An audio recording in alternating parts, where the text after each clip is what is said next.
नमस्कार, super prime time में आपका स्वागत है। आपके साथ मैं हूं Sumera Khan. Super prime time में हम आपको दिखाते हैं दुनिया भर की बड़ी और अहम खबरें, वर्ल्ड एक्सक्लूसिव और explosive news stories, world breaking news और वॉर ब्रेकिंग न्यूज सीधे युद्ध के मैदान से। तो आइए शुरुआत करते हैं बड़ी खबर के साथ। जो जानकारी मिल रही है वो यूक्रेन से आ रही है। जेलेंस्की ने नेटो से और हथियार मांगे हैं। जेलेंस्की लगातार हथियार मांगते रहे हैं, लेकिन अब एक बार फिर हथियार मांगे हैं। जेलेंस्की ने सितंबर में पावरफुल हमले का ऐलान किया है। जेलेंस्की ने कहा है कि यूक्रेन के पास हथियार नहीं है, युद्ध लड़ रहे जवानों को हथियार चाहिए और इसकी वजह से ये मांग की जा रही है। रूस के प्रहार से यूक्रेन के हथियार खत्म हो रहे हैं। जेलेंस्की ने अब से कुछ देर पहले नेटो से इसलिए घातक हथियार मांगे हैं क्योंकि पिछले 24 घंटे में रूस ने यूक्रेन के बचे खुचे हथियारों को भी तबाह कर दिया है। रूस ने अब Tu-95 बॉम्बर से हमला करना शुरू कर दिया है। इसका नतीजा ये हुआ है कि एक दिन के अंदर ही यूक्रेन के 300 जवान और 150 के करीब हथियार तबाह हो गए। रूस के प्रहार से यूक्रेन पूरी तरह से लाचार हो चुका है। पुतिन की सेना जिस तरह से हमले कर रही है, उससे लग रहा है कि ये परमाणु प्रलय लेकर आने वाला बारूदी तूफान है। ऐसा लग रहा है जैसे पुतिन ने सितंबर में ही यूक्रेन का संहार करने का प्लान, ऑपरेशन लॉन्च कर दिया है। ये विध्वंस तब हुआ जब आसमान से रूसी बॉम्बर ने बारूद की वर्षा की। यूक्रेन के 10 शहरों पर उस वक्त संहार हो गया जब रूस के सुखोई 34 ने मिसाइल्स दागी। Tu-95 और सुखोई 34 ने गर्जना की तो चारों ओर विनाश की तस्वीर नजर आने लगी। पुतिन का बारूदी प्रहार इस बात का ऐलान कर रहा है कि युद्ध का सबसे प्रलयकारी राउंड शुरू हो चुका है। ऐसा इसलिए क्योंकि 10 शहरों में रूस की मिसाइल स्ट्राइक से यूक्रेन के 43 सैन्य ठिकाने, 300 से ज्यादा जवान और करीब 150 हथियार खत्म हो गए। यूक्रेन को सिर्फ 24 घंटे में इतनी चोट इसलिए पहुंची क्योंकि रूस ने हमले के लिए 11 Tu-95 बॉम्बर भेज दिए। रूसी एयरफोर्स ने बॉम्बर के साथ साथ सुखोई 34 को भी काम पर लगा दिया है और इस खबर के आने के बाद से ही यूक्रेन में हाहाकार मच गया। सुबह हुई तो आसमान में रूस के 11 बॉम्बर गर्जना करने लगे। पुतिन ने इन्हें यूक्रेनी शहरों को तबाह करने के लिए भेजा था। रूसी बॉम्बर ने अपने ऑपरेशन को 100% सटीकता के साथ पूरा किया। सुखोई 34 विमानों ने भी कई रूसी शहरों में जमकर तबाही मचाई है। असल में पुतिन के प्रतिशोध का परिणाम है। 10 दिनों से यूक्रेनी फोर्स रूस की राजधानी मॉस्को को दहलाने की कोशिश कर रही है। जेलेंस्की सेना मॉस्को पर करीब हर दिन ड्रोन हमले की कोशिश कर रही है। इस बात से पुतिन गुस्से से भरे हुए थे। शनिवार सुबह मॉस्को पर ड्रोन अटैक की कोशिश हुई तो पुतिन ने सिक्योरिटी काउंसिल की हाई लेवल मीटिंग बुला ली। क्रेमलिन के सूत्रों के मुताबिक इस मीटिंग में पुतिन ने अपने वॉर कमांडर को यूक्रेन को खत्म करने का हुक्म दे दिया। पुतिन का आदेश मिला तो रूसी सेना ने अपना काम शुरू किया। उसके बाद जो कुछ हुआ उसका नतीजा आपके सामने है। रूसी फौज के टारगेट पर इस बार यूक्रेन के रडार और कम्युनिकेशन सेंटर था। रूसी मिसाइल्स ने यूक्रेन के कई रडार और कम्युनिकेशन सेंटर को तबाह कर दिया। अब फ्रंट लाइन पर युद्ध लड़ रहे यूक्रेनी सैनिकों का वॉर सेंटर से संपर्क नहीं हो पा रहा है। उन्हें जरूरी इनपुट और दिशा निर्देश नहीं मिल पा रहे हैं, इसलिए वो रूस के हमले में मरने को मजबूर हैं। 24 घंटे में रूस के प्रहार से यूक्रेनी सेना को इतना बड़ा नुकसान पहुंचा है कि जेलेंस्की फिर से नेटो से हथियारों की खेप मांगने को मजबूर हो गए हैं। यूक्रेन को एक दिन में कहां कितनी चोट पहुंची है, अब आपको इसकी भी रिपोर्ट दिखाते हैं। क्लेशिवका में रूस के हमले से यूक्रेन के 6 सैन्य ठिकाने ध्वस्त हो गए, 60 जवान मारे गए, 13 हथियार बरामद हो गए। इसके बाद बात कुपियांस्क की। कुपियांस्क में यूक्रेन की 4 पोजीशन तबाह हो गई, 43 जवान मारे गए हैं। यहाँ 19 हथियार मिट्टी में मिल गए हैं। खेरसॉन की बात करें तो यहाँ यूक्रेनी सेना के 7 अड्डे मलबे में बदल गए। यहाँ यूक्रेन के 81 सैनिक खत्म हो गए, 24 हथियार जल गए। रोबोताइन में रूस ने यूक्रेन के 11 ठिकानों को तबाह कर दिया। यहाँ भी यूक्रेन के 53 सैनिकों की जान चली गई, 33 हथियार बरामद हो गए। डोनेस्क में रूस ने 7 जगहों पर मिसाइलों की बारिश की। यूक्रेन के 32 जवान मारे गए, 17 टैंक और सैन्य वाहन भस्म हो गए। लुहांस्क की बात करें तो यहाँ यूक्रेन के 5 पोजीशन तहस नहस हो गई, 23 जवान और 14 हथियार भी खत्म हो गए। रूस ने यूक्रेनी कब्जे वाले स्नेक आइलैंड पर भी मिसाइलें दागी। यहाँ यूक्रेन के 3 पोजीशन ध्वस्त हो गई, 12 जवान और 9 हथियार भी खत्म हो गए। इस तरह से 24 घंटे के अंदर यूक्रेन के 43 ठिकाने बर्बाद हो गए हैं। 304 जवानों के मारे जाने की रिपोर्ट है। यूक्रेन के 129 हथियारों की भी कब्र खुद गई है। रूस के हमले में यूक्रेनी सेना की कमर टूट गई है। कम्युनिकेशन सिस्टम ध्वस्त होने से यूक्रेनी फोर्स कंफ्यूज हो गई है। यूक्रेनी सैनिक कई फ्रंट पर अपनी ही पोजीशन पर फायरिंग कर रहे हैं।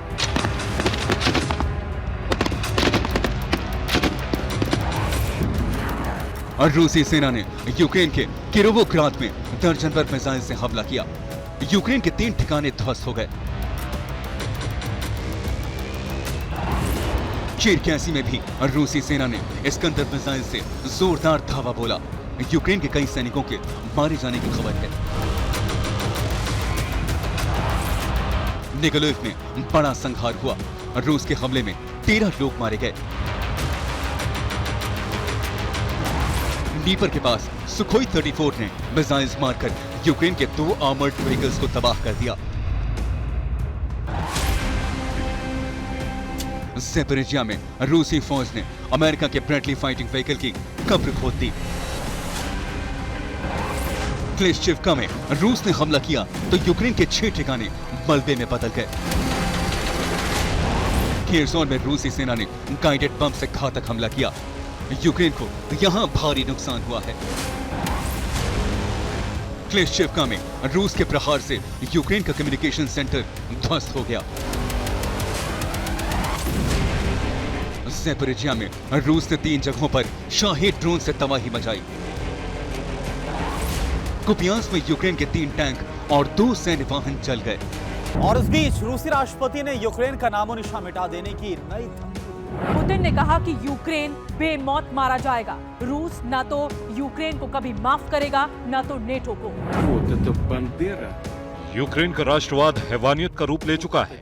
यूक्रेन नाटो की शह पर जो कुछ कर रहा है वो वॉर क्राइम है। रूस इसे भूलेगा नहीं। यूक्रेन को माफ नहीं किया जाएगा। पुतिन की धमकी और आसमान से बारूद की सबसे बड़ी वर्षा इस बात का ऐलान कर रही है कि एटमी विनाश से पहले का मिसाइल तूफान है। अगर मिसाइल विध्वंस से यूक्रेन बच गया तो पुतिन की फौज परमाणु प्रहार से खत्म कर देगी। तो सवाल यही है, क्या पुतिन सितंबर में ही यूक्रेन का चैप्टर क्लोज कर देंगे? ये वो सवाल है जिसका जवाब चंद रोज बाद ही मिलने वाला है। अब मेरी रिपोर्ट TV9 भारतवर्ष।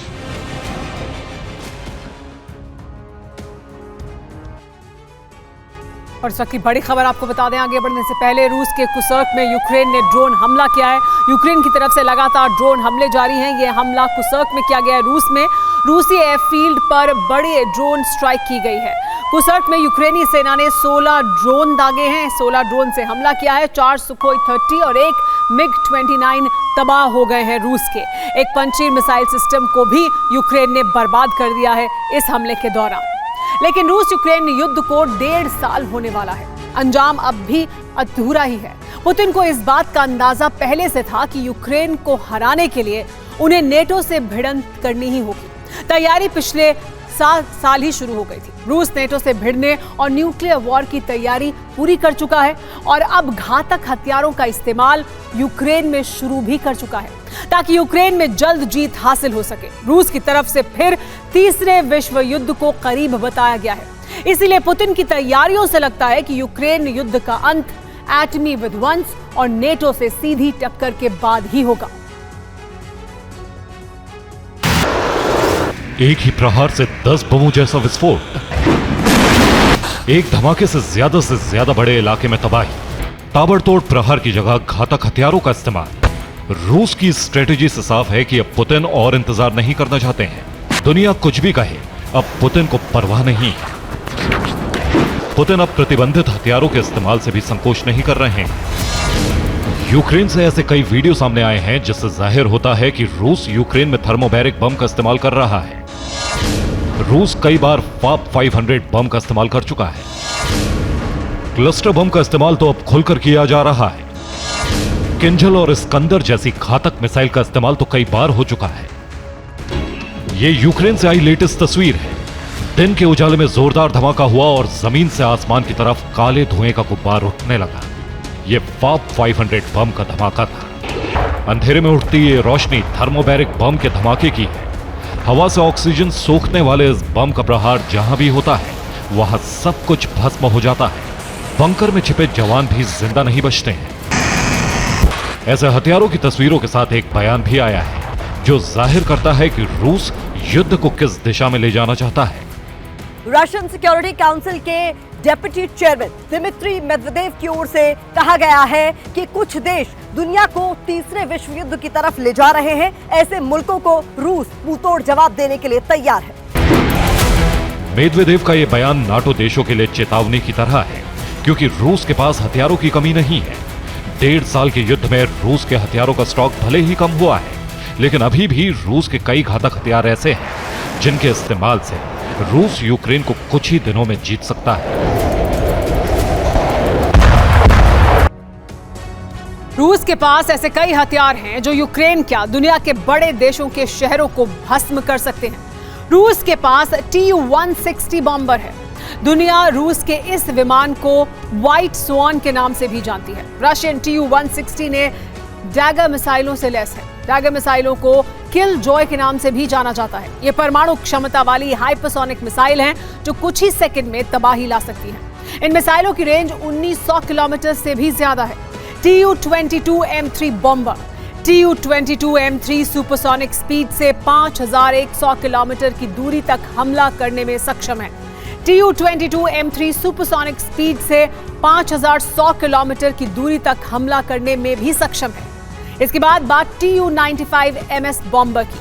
रूस का यह बॉम्बर पिछले कई महीनों से यूक्रेन पर कहर बरपा रहा है। इस विमान से लॉन्ग रेंज अटैक भी मुमकिन है, लेकिन फिलहाल इसका इस्तेमाल यूक्रेन में किया जा रहा है। ज़िरकॉन हाइपरसोनिक मिसाइल, ये मिसाइल ध्वनि की रफ्तार से करीब 9 गुना तेज गति से दुश्मन पर हमला बोलने में सक्षम है। इसकी रफ्तार 11,000 किलोमीटर प्रति घंटा है। RS-28 सरमत, ये इंटरकॉन्टिनेंटल बैलिस्टिक मिसाइल है। सरमत मिसाइल 15,880 मील प्रति घंटे की रफ्तार से उड़ान भरने में सक्षम है। 10 न्यूक्लियर वॉरहेड के साथ भी ये मिसाइल 6,000 किलोमीटर प्रति घंटे की रफ्तार से उड़ान भर सकती है और एक देश को टारगेट बनाने वाली ये मिसाइल एक साथ 15 अलग अलग ठिकानों पर एक ही समय में अटैक भी कर सकती है। इसके अलावा रूस के पास यूक्रेन के लिए केमिकल वेपन और बायो वेपन का भी विकल्प मौजूद है। आने वाले दिनों में चीन की मिसाइलें और नॉर्थ कोरिया की मिसाइलों का भी इस्तेमाल शुरू हो जाएगा। धमाकों का अंतहीन सिलसिला थमा नहीं है। यूक्रेन पर रूस का हाहाकारी हमला नए दिन के साथ विध्वंस की नई कहानी लिख रहा है। नई तस्वीरें हैं, लेकिन बर्बादी और तबाही की दास्तां वही पुरानी है जिसे दुनिया 1.5 साल से अधिक समय से देख रही है।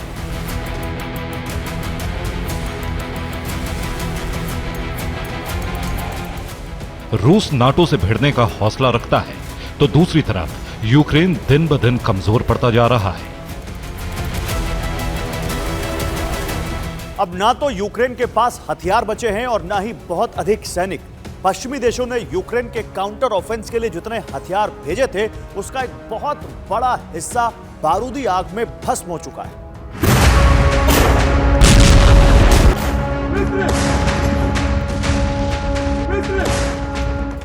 पुतिन को भी अब जीत करीब लग रही है। वॉर जोन में हालात बदलने के बाद वहां से आने वाली तस्वीरें भी बदल गई हैं। रूस की आर्मी यूक्रेन के तमाम ठिकानों पर अटैक कर रही है। हर बीतते वक्त के साथ यूक्रेन के नुकसान का आंकड़ा बढ़ता जा रहा है। यूक्रेन ने फिलहाल फॉस्फोरस बम से ताकत दिखाने की कोशिश की थी। यूक्रेन के पास क्लस्टर बम का भी स्टॉक है, लेकिन रूस ने इसका जिस तरह से जवाब दिया है उससे यूक्रेन में बहुत ज्यादा तबाही हुई है। हवा को जलाने और इंसान को तड़पाने वाले इस बम का नाम है थर्मोबैरिक बम। इसे वैक्यूम बम, एयरसोल बम या फ्यूल एयर बम भी कहा जाता है। रिपोर्ट के मुताबिक पूर्वी इलाके में यूक्रेन के सैनिकों की भारी तैनाती है। इसी वजह से रशियन फौज ने थर्मोबैरिक हथियारों का इस्तेमाल शुरू किया है। डोनेट्स्क में कई TOS-1A multiple launch rocket systems तैनात हैं। रॉकेट्स में थर्मोबैरिक वॉरहेड्स आसानी से लगाया जा सकता है। TOS-1A लॉन्चर से 12 सेकंड में 24 थर्मोबैरिक बम दागे जा सकते हैं। रॉकेट लॉन्चर 3.7 मील दूर तक के टारगेट को हिट कर सकता है। रूस के थर्मोबैरिक प्रहार के बाद कीव में भी अलर्ट जारी है। यूक्रेन में फिलहाल 3 फ्रंट पर सबसे भीषण युद्ध हो रहा है। ये डोनेस्क, ज़ैपोरिज़िया और खार्किव है। बाख्मुत में भी जंग जोरदार चल रही है।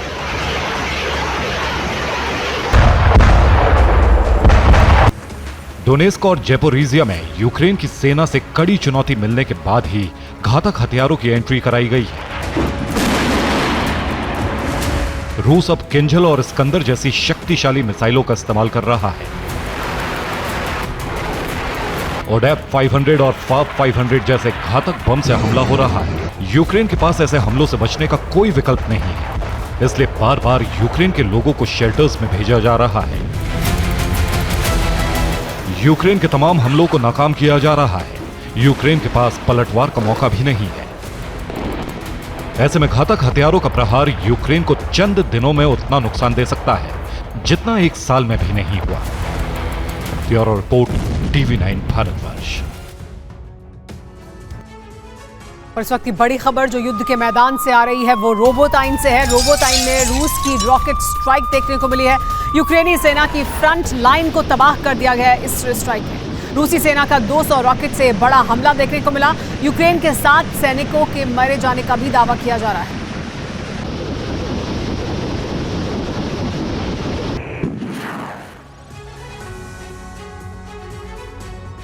जंग के इस दौर में रूस यूक्रेन के बीच बारूदी केंद्र ज़ैपोरिज़िया का रोबोटाइन शहर बन गया है। इस शहर पर इस समय रूस का कब्जा है, लेकिन यूक्रेन ने इस शहर को कब्जा मुक्त कराने के लिए पूरा जोर लगा दिया है। वहीं रूसी फौज ने भी यूक्रेनी सेना के खिलाफ पूरी ताकत झोंक दी है। इसीलिए इस शहर की सीमा पर बारूदी बवंडर उठ रहा है। लेकिन सवाल यह है कि रोबोटाइन आखिर इतना अहम क्यों हो गया है? इस शहर पर कब्जे की जंग इतनी भयंकर कैसे हो गई? जवाब देखिए इस रिपोर्ट में। रूस यूक्रेन की जंग में दिखावे के लिए रणनीति का केंद्र नाटो का हेडक्वार्टर है, लेकिन सच यही है कि जमीनी रणनीति में तत्काल बदलाव के 2 केंद्र मरियंस्की पैलेस और क्रेमलिन ही है, जहां फैसला हो चुका है कि जंग को आखिरी चरण तक पहुंचाया जाए, जिसके लिए संघर्ष का मैदान चुना गया है रोबोटाइन शहर। ये वही रोबोटाइन शहर है जिस पर कब्जे की जंग छिड़ी है, जिस पर इस वक्त रूसी सेना काबिज है और यूक्रेनी फोर्स दक्षिणी छोर पर 5 किलोमीटर की दूरी पर खड़ी है। यूक्रेनी फोर्स ने अपने घातक हथियारों से रोबोटाइन को रूस के चंगुल से आजाद कराने के लिए विध्वंसक प्रहार शुरू कर दिए, तो रूस ने रोबोटाइन को बचाने के लिए पूरा जोर लगा दिया है। नुकसान उठाकर भी यूक्रेन को 1 इंच आगे नहीं बढ़ने दिया। ये तस्वीरें रोबोटाइन शहर के आसपास की हैं, जिनके जरिए जंग के इस मैदान का अनुमान लगाया जा सकता है। रिपोर्ट बताती है कि यूक्रेनी सेना रूसी सेना की बनाई सीमा रेखा तक पहुंच चुकी है। सीमावर्ती रूसी पोस्ट और सैनिकों के ठिकाने टारगेट किए जा रहे हैं। जहां जहां रूसी सेना का गोला बारूद है, वहां वहां हमले किए जा रहे हैं। लेकिन रूस भी यूक्रेनी सेना के खिलाफ कार्रवाई कर रहा है, जिससे यूक्रेनी सेना को भी भारी नुकसान पहुंचता दिख रहा है। और ये इसलिए हो रहा है क्योंकि इस बार ना तो यूक्रेनी सेना दम ले रही है, न ही रूसी सेना पीछे हटने को तैयार है। रोबोटाइन की जंग को लेकर रूस ने बड़ा दावा किया है। रूस का कहना यह है कि यूक्रेन यहां तेजी से आगे बढ़ रहा है, लेकिन नुकसान भी उसी को हो रहा है। यहां यूक्रेन भारी हथियारों का इस्तेमाल कर रहा है। यानी जो यूक्रेन ज़ैपोरिज़िया की सीमा में चोरी छिपे दाखिल होने के लिए आर्टिलरी और टैंक्स का इस्तेमाल नहीं कर पा रहा था, वो अब खुलेआम रोबोटाइन शहर की सीमा पर आर्टिलरी और टैंक लेकर खड़ा है और हमले के लिए हवाई विकल्प भी इस्तेमाल कर रहा है, जिसका प्रमाण है यूक्रेन की 77वीं एयर मोबाइल ब्रिगेड का एक घातक हमला, जिसमें रूस का BMD-4 ध्वस्त हो गया। दावे के तहत यूक्रेन ने यह अटैक कामिकाजी ड्रोन से किया था और रूस का इन्फेंट्री फाइटिंग व्हीकल तबाह हो गया। ठीक ऐसा ही हमला सैनिकों को लाने ले जाने वाले एक रूसी ट्रक पर किया गया है। इस हमले में यूक्रेन के FPV ड्रोन का इस्तेमाल किया गया है, लेकिन जिस तरह का यह हमला दिख रहा है, उससे यूक्रेन की रोबोटाइन को हथियाने की इच्छा का अनुमान लगाया जा सकता है। इसके अलावा यह वीडियो भी आपको चौंका देगा, जिसमें यूक्रेनी सेना नहीं बल्कि टेरिटोरियल डिफेंस फोर्स की आक्रामकता के दर्शन हो रहे हैं। दावे के तहत जंगली इलाके में मोर्चेबंदी के लिए 100वीं TDF ब्रिगेड का इस्तेमाल हुआ, जिसने रूस के T-72B3 टैंक को निशाना बना लिया।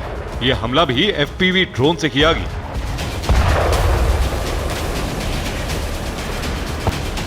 अब इस तस्वीर को देखिए, जिसमें रोबोटाइन के अंदर यूक्रेन के एक Mi-24 हेलीकॉप्टर ने रूसी सेना पर कहर बरपाने की कोशिश की।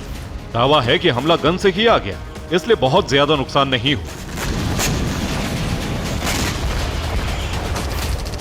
लेकिन इस धमाके में रूसी सेना को हुए नुकसान का अनुमान आप लगा सकते हैं। दावा है कि सीमावर्ती क्षेत्र में जहां यह हमला हुआ, वहां रूसी हथियार और गोला बारूद रखा गया था, जो नष्ट कर दिया गया।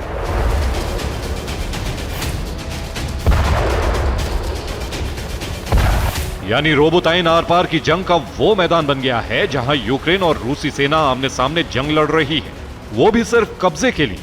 यूक्रेनी फोर्स रूस के कब्जे में आए दक्षिणी हिस्से को निशाना बना रही है, जबकि रूसी फोर्स किसी भी कीमत पर इस हिस्से में यूक्रेनी फोर्स को घुसने नहीं देना चाहती। इसलिए जवाब भी यूक्रेन के अंदाज में ही दिया जा रहा है। और प्रमाण है ये वीडियो, जिसमें रूस ने रोबोटाइन में संघर्ष के लिए आगे बढ़ रहे यूक्रेन के 9 सैन्य वाहनों को तबाह कर दिया। यानी रूस के निशाने पर हर वो रास्ते हैं जो रोबोटाइन के अंदर दाखिल होने के लिए बनाए गए हैं।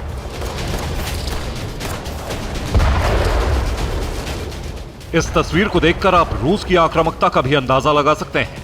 यह रोबोटाइन का प्रवेश द्वार है, जहां यूक्रेन को अमेरिका से मिले ब्रैडली इन्फेंट्री फाइटिंग व्हीकल को खोना पड़ा। इसलिए इस वेपन के सहारे आगे बढ़ रहे यूक्रेनी सैनिकों को भागना पड़ा। अब इस वीडियो को देखिए और यूक्रेन के खिलाफ आक्रामकता को समझिए। यह रूस की मल्टीपल गाइडेड थर्मोबैरिक रॉकेट दागने वाली मशीन है, जिसे यूक्रेनी सेना के खिलाफ ज़ैपोरिज़िया के किसी और क्षेत्र में इस्तेमाल किया गया है।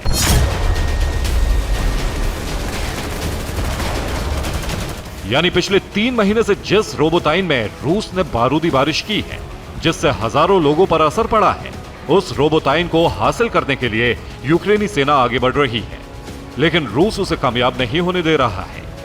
यूक्रेन के लिए रूसी कब्जे से अपनी जमीन मुक्त कराने का संघर्ष लगातार जारी है, लेकिन सवाल रोबोटाइन पर है, आखिर इस शहर में ऐसा क्या है जो जंग इस क्षेत्र में सिमट गई है?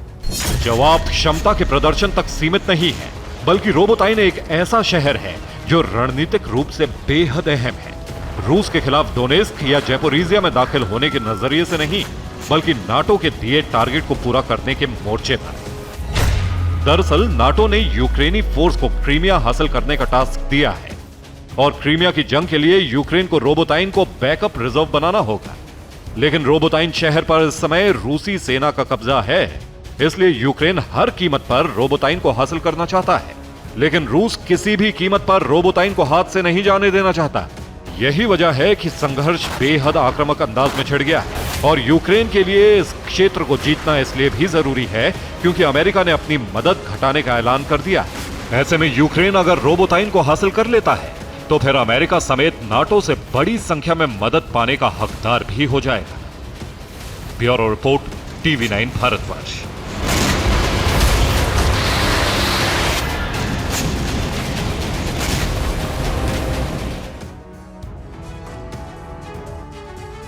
और सुपर प्राइम टाइम में आगे बढ़ने से पहले इस वक्त की युद्ध के मैदान से आ रही बड़ी खबर आपको बता दें। ज़ैपोरिज़िया में अभी भी बड़ा हमला हुआ है।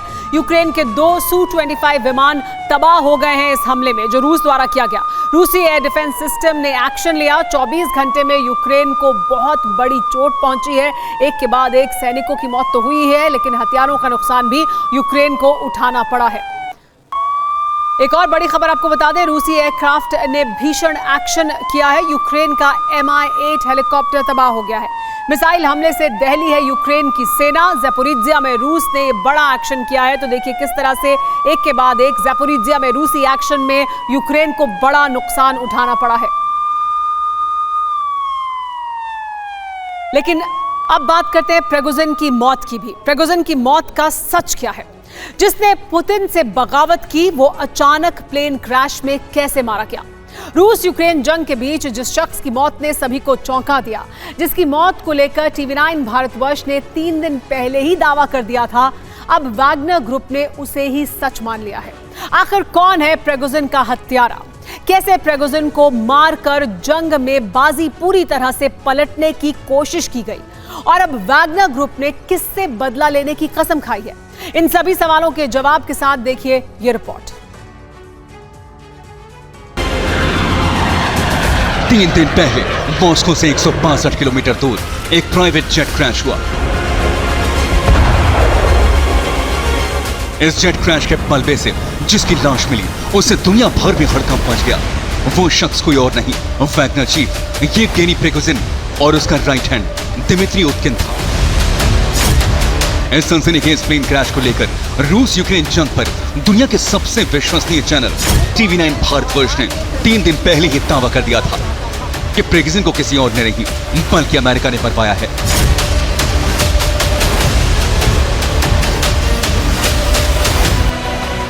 आज वैगनर ग्रुप ने एक वीडियो जारी कर अमेरिका को प्रिगोजिन की मौत का जिम्मेदार ठहरा दिया।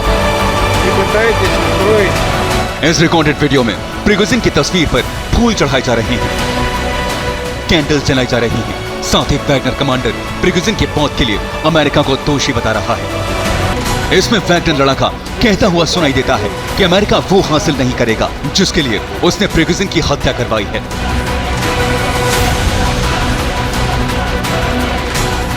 लेकिन वैगनर के वीडियो आने के 3 दिन पहले ही TV9 भारतवर्ष ने अंदेशा जता दिया था कि प्रिगोजिन की मौत के पीछे अमेरिका हो सकता है। आखिर वो कौन है जिसके लिए वैगनर चीफ की मौत बेहद जरूरी थी? वो कौन है जो हर हाल में प्रिगोजिन की हत्या करना चाहता था? जब ये सवाल उठता है कि प्रिगोजिन की मौत किसके लिए जरूरी थी, प्रिगोजिन के मर्डर से जंग के बीच किसे फायदा हो सकता है, तो इसे लेकर भी TV9 भारतवर्ष ने 3 दिन पहले ही बता दिया था कि प्रिगोजिन के मर्डर के पीछे अमेरिका हो सकता है। दावा किया जा रहा है कि प्रिगोजिन का प्लेन क्रैश यूक्रेन और अमेरिकी खुफिया एजेंसी CIA ने करवाया। कहा जा रहा है कि CIA ने प्रिगोजिन को इसलिए मारा, इसलिए उसकी हत्या कर दी ताकि वैगनर लड़ाके भड़क जाएं और मॉस्को पर अटैक कर दें।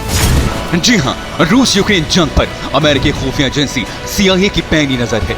CIA ने जंग से जुड़े एक एक किरदार और उससे होने वाले भयानक नुकसान का अंदाजा लगा लिया था। TV9 भारतवर्ष ने अपनी रिपोर्ट में इसकी भी भविष्यवाणी कर दी थी। हमने सवाल उठाए थे, क्या पुतिन और प्रिगोजिन की दुश्मनी का फायदा अमेरिका उठा सकता है? क्या अमेरिका जंग के बीच वो दांव खेल सकता है जिससे सांप भी मर जाए और लाठी भी ना टूटे? पांचवा और सबसे आखिरी किरदार है CIA, यानी सुपर पावर अमेरिका की खुफिया एजेंसी, और उसकी वजह यह मानी जा रही है कि वैगनर चीफ और पुतिन में अदावत थी। ऐसे में प्रिगोजिन को मारकर CIA वैगनर ग्रुप में आक्रोश फैला सकता है, जिसका नतीजा यह होगा कि वैगनर लड़ाके रूस के खिलाफ ही जंगी मोर्चा खोल सकते हैं। अमेरिका को पहले से ही अंदेशा था कि वैगनर आर्मी में विद्रोह के बाद या तो रूसी फौज को बहुत बड़ा नुकसान होगा या फिर पुतिन वैगनर चीफ प्रिगोजिन को मरवा देंगे। लेकिन ऐसा कुछ नहीं हुआ।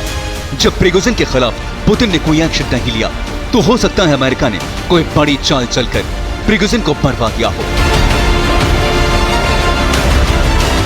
CIA चीफ विलियम बर्न्स का हैरानी भरा बयान इसका सबसे बड़ा सबूत है।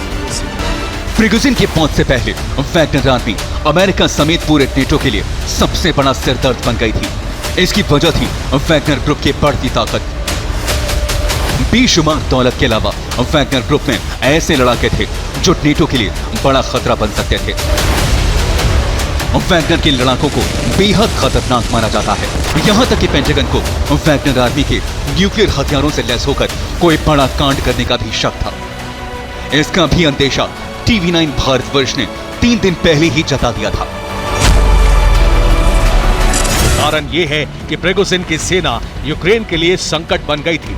कारण ये है कि वैगनर आर्मी नेटो की सीमा लांघने को तैयार थी, और कारण ये है कि वैगनर को न्यूक्लियर ट्रिगर मिलने की आशंका थी। TV9 भारतवर्ष ने यह भी बता दिया था कि हो सकता है कि अमेरिका वैगनर में हुई बगावत का फायदा उठाना चाहता हो।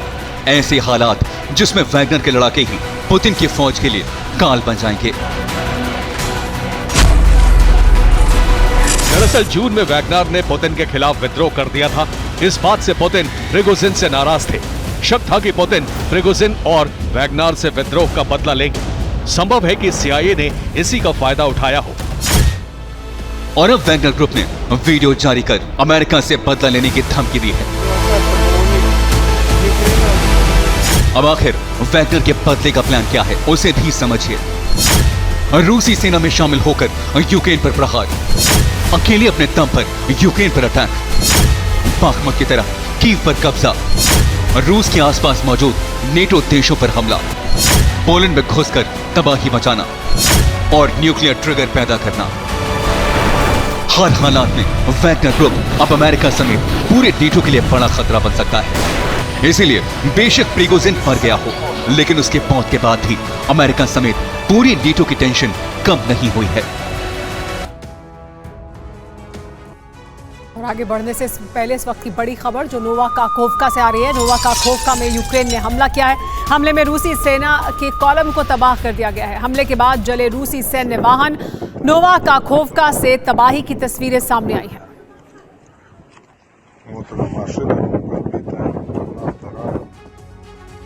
किसी भी युद्ध में कामयाबी सिर्फ हथियारों से नहीं बल्कि रणनीति से भी मिलती है। अब यूक्रेन कमजोर पड़ रहा है तो वॉर की स्ट्रैटेजी को बदलना भी जरूरी माना जा रहा है। नेटो ने नई रणनीति बनाने के लिए यूक्रेन के कमांडर इन चीफ के साथ बैठक की है। पोलैंड और यूक्रेन की सीमा पर अमेरिका के आर्मी चीफ और ब्रिटेन के आर्मी चीफ ने यूक्रेन के कमांडर इन चीफ को बहुत कुछ समझाया है। माना जा रहा है कि आने वाले दिनों में युद्ध में बहुत कुछ नया भी देखने को मिल सकता है। रूस की आर्मी, रूस के एक एक हमले, रूस की एक एक प्लानिंग पर सिर्फ यूक्रेन नहीं बल्कि कई देशों की नजर है। सबसे ज्यादा मॉनिटरिंग अमेरिका कर रहा है। ब्रिटेन की आर्मी भी युद्ध पर हर वक्त नजर रखती है और यही वजह है कि इस जंग में रणनीति वही फाइनल होती है जो वॉशिंगटन और लंदन में तैयार होती है। अब एक बार फिर यूक्रेन के प्रहार का तरीका बदलने वाला है। एक बार फिर यूक्रेन की सेना की मूवमेंट नई जगहों पर होने वाली है। रूस पर हमले का तरीका भी बदलने वाला है। नई रणनीति फाइनल हो चुकी है और यूक्रेन तक पहुंचाई जा चुकी है। रिपोर्ट के मुताबिक 12 दिन पहले एक सीक्रेट मीटिंग हुई है। मीटिंग यूक्रेन पोलैंड की सीमा पर की गई। अमेरिका की सेना के जनरल बैठक में मौजूद थे। यूके के आर्मी प्रमुख भी पोलैंड पहुंचे थे। दोनों ने यूक्रेन के कमांडर इन चीफ से बात की।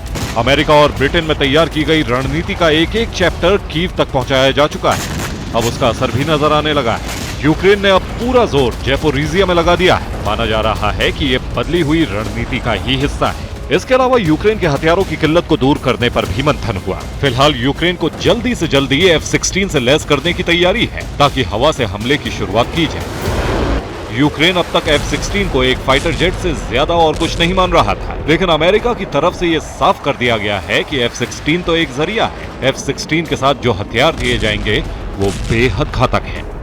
यूक्रेन को कुल 61 फाइटर जेट मिलेंगे। नीदरलैंड से 42 F-16 की सप्लाई होगी। 19 विमान डेनमार्क से भेजे जाएंगे।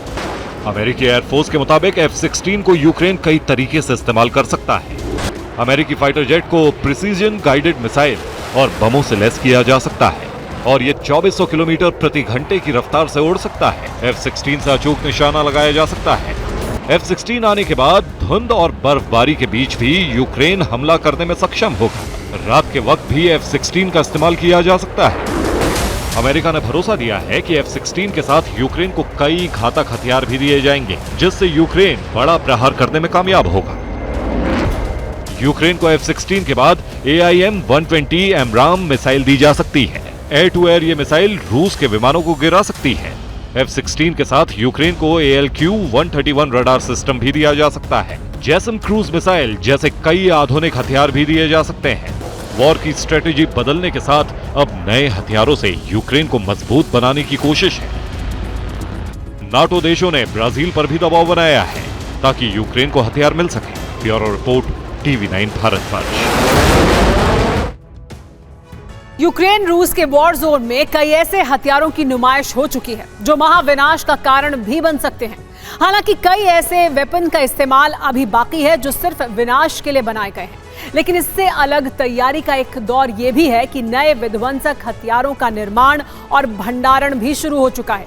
इनमें एक हथियार है रूस की नई गन और दूसरा है चीन का एक फाइटर जेट। यकीन मानिए इसका कॉम्बिनेशन जंग की दिशा भी बदल सकता है। इस रिपोर्ट में देखिए कौन से हैं ये दोनों हथियार। यूक्रेन के वॉर जोन में अमेरिका के सीधे इंटरेस्ट ने दुनिया का संतुलन करीब करीब बिगाड़ दिया है। अब घातक हथियारों के निर्माण में न सिर्फ तेजी आई है, बल्कि विनाशक हथियारों के निर्माण में भी ज्यादातर देश रुचि दिखाने लगे हैं। इनमें सबसे आगे है रूस और चीन। यूक्रेन के बारूदी मैदान से अमेरिका के खिलाफ बने गठबंधन के वो दो शीर्ष देश, जिनका आपस में मिलना न सिर्फ अमेरिका बल्कि नाटो पर भी भारी पड़ रहा है। ये दोनों देशों के नाम हालांकि हैरान नहीं करते हैं, लेकिन जो तथ्य हैरान करते हैं वो है अमेरिका और नाटो के खिलाफ जंग की नई तैयारी, जिसमें इस्तेमाल होने वाले घातक हथियारों का भंडारण हो रहा है। और इसमें न सिर्फ नाटो से ज्यादा शक्तिशाली महाविनाशकारी हथियार शामिल है, बल्कि अत्याधुनिक तकनीक से लैस हथियार भी शामिल है। इनमें एक है रूस की एडवांस लेजर गन और दूसरा है चीन का J-35 फाइटर जेट। यानी रूस एक ऐसे हथियार की कल्पना को साकार करने जा रहा है जो दुश्मनों के घातक ड्रोन से होने वाले नुकसान से न सिर्फ बचाएगा, बल्कि दुश्मनों के ड्रोन्स को तबाह करके उन्हें नुकसान भी पहुंचाएगा।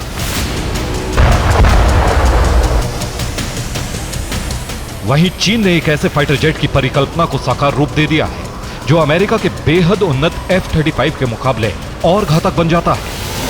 यह वीडियो उसी J-35 फाइटर जेट का है जिसकी चीन में टेस्ट उड़ान जारी है। अब सवाल जंग में इन हथियारों के इस्तेमाल का है, तो इनकी खासियत जानना भी जरूरी है। शुरुआत J-35 से करते हैं। J-35 को चीन 5वीं पीढ़ी का उन्नत स्टेल्थ जेट बताता है। J-35 की तुलना अमेरिका के F-35 जेट से की गई है। प्रोटोटाइप में J-35 की फ्रंट ओपनिंग F-35 जैसी ही है। इस प्लेन के कैनोपी कॉन्फ़िगरेशन और F-35B वेरिएंट में समानता है, यानी चीन के J-35 में भी शॉर्ट टेक ऑफ और वर्टिकल लैंडिंग की खूबी हो सकती है। हालांकि J-35 के बारे में अभी तक पूरा खुलासा नहीं हुआ है, लेकिन अमेरिकन रिपोर्ट बताती है कि अपनी बनावट के कारण यह प्लेन F-35B की तरह वर्टिकल लैंडिंग करने में सक्षम नहीं है। लेकिन प्रोटोटाइप नेवल वर्जन बनाए जाने के कारण दावा किया जा रहा है कि इसकी फ्यूल भंडारण क्षमता F-35B जितनी ही हो सकती है। इसके अलावा दोनों प्लेन में कई अंतर बताए गए हैं, जिनमें एक है F-35 सिंगल इंजन प्लेन, तो वहीं J-35 ट्विन इंजन की ताकत से तेज रफ्तार हासिल कर सकता है। फिलहाल इसमें लगने वाले हथियारों का भी खुलासा नहीं हुआ है।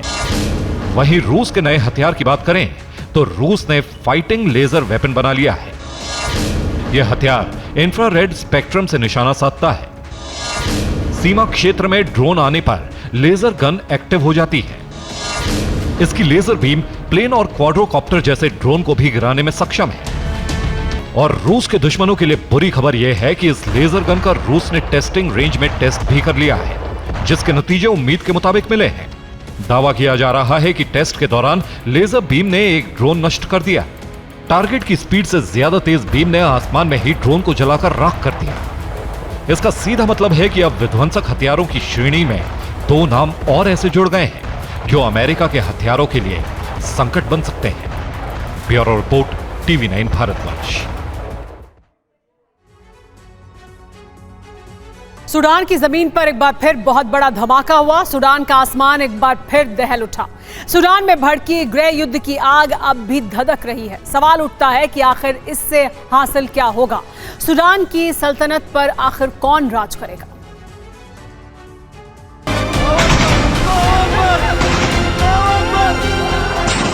सूडान की जमीन पर यह धमाका चीख चीख कर बता रहा है कि इस देश की जमीन अब भी बारूद से दहल रही है।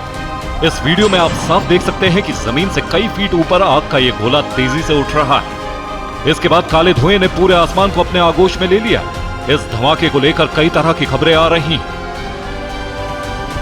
पहली खबर में दावा किया गया है कि आग और घना धुआं खार्तूम शहर के बीचों बीच से उठा, जहां सुडानी पैरामिलिट्री फोर्स के जनरल कमांड जैसे प्रमुख संस्थान है। दूसरी खबर में दावा है कि यह धमाका अंतर्राष्ट्रीय हवाई अड्डे के अंदर एक फ्यूल डिपो में आग लगने की वजह से हुआ है। वहीं एक और दावा है कि यह धमाका राष्ट्रपति भवन के पास हुआ है।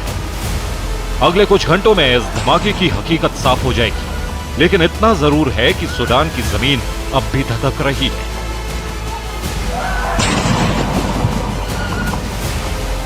सूडान में हालात किस कदर आउट ऑफ कंट्रोल हो रहे हैं, उसके लिए ये तस्वीरें आपको दिखाना जरूरी है। यहां कुछ दिनों पहले सड़कों पर कोहराम मचा नजर आया। सूडानी रैपिड फोर्स के लड़ाकों ने अमेरिकी बेस पर दिन दहाड़े हमला बोल दिया। दिन दहाड़े गोलियां बरसाई जा रही थी, दोनों तरफ से भीषण फायरिंग हो रही थी। कोई सोच नहीं सकता कि किस देश की राजधानी के बीचों बीच इस तरह के हालात हो सकते हैं।